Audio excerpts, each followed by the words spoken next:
एक बार दो भाई थे जिन्हें अपने पिता की भूमि विरासत में मिली थी। दोनों भाइयों ने जमीन को आधा आधा बांट लिया और हर एक ने अपने अपने हिस्से में खेती की। समय के साथ बड़े भाई ने शादी कर ली और उसके 6 बच्चे हुए, जबकि छोटे भाई ने कभी शादी नहीं की। एक रात छोटा भाई जाग रहा था। यह उचित नहीं है कि हम में से प्रत्येक के पास खेती करने के लिए आधी जमीन है, उसने सोचा। मेरे भाई के 6 बच्चे हैं और मेरे पास कोई नहीं है। उसके पास मुझसे अधिक अनाज होना चाहिए। उस रात छोटा भाई अपने खलिहान में गया और गेहूं की एक बड़ी गठरी बटोर ली। वह उस पहाड़ी पर चढ़ गया जिसने दोनों खेतों को अलग किया और अपने भाई के खेत में चला गया। गेहूं को अपने भाई के खलिहान में छोड़कर छोटा भाई अपने आप में प्रसन्न होकर घर लौट आया। इससे पहले उसी रात बड़े भाई भी जाग रहे थे।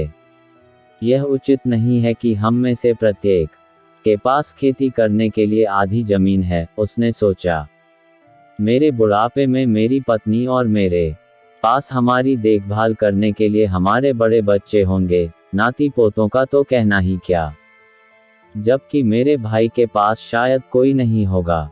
उसे कम से कम अब खेतों से अधिक अनाज बेचना चाहिए ताकि वह खुद के लिए प्रदान कर सके, अपने बुढ़ापे में सम्मान के साथ।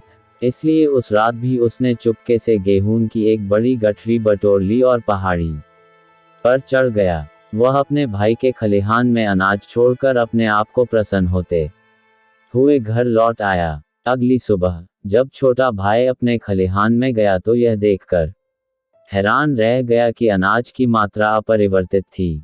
मैंने जितना सोचा था उतना गेहूं नहीं लिया होगा, उसने विस्मय से कहा। आज रात मैं और अधिक लेना सुनिश्चित करूंगा। उसी क्षण उसका बड़ा भाई भी खलिहान में खड़ा था, वही विचार सोच रहा था।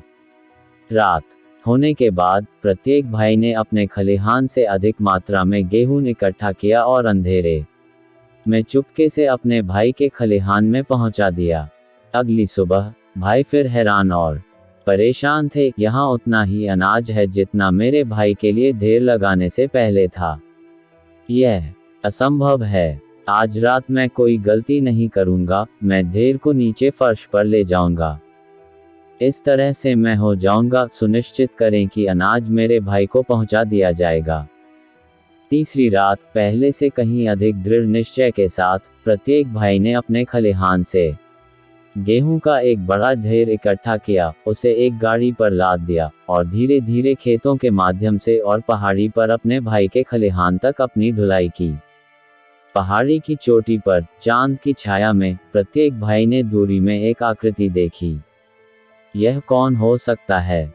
जब दोनों भाइयों ने दूसरे भाई के रूप और उसके द्वारा खींचे जा रहे भार को पहचाना तो उन्हें समझ आया कि क्या हुआ है। बिना एक शब्द कहे उन्होंने रस्सियों को अपनी गाड़ियों पर गिरा दिया और गले लग गए।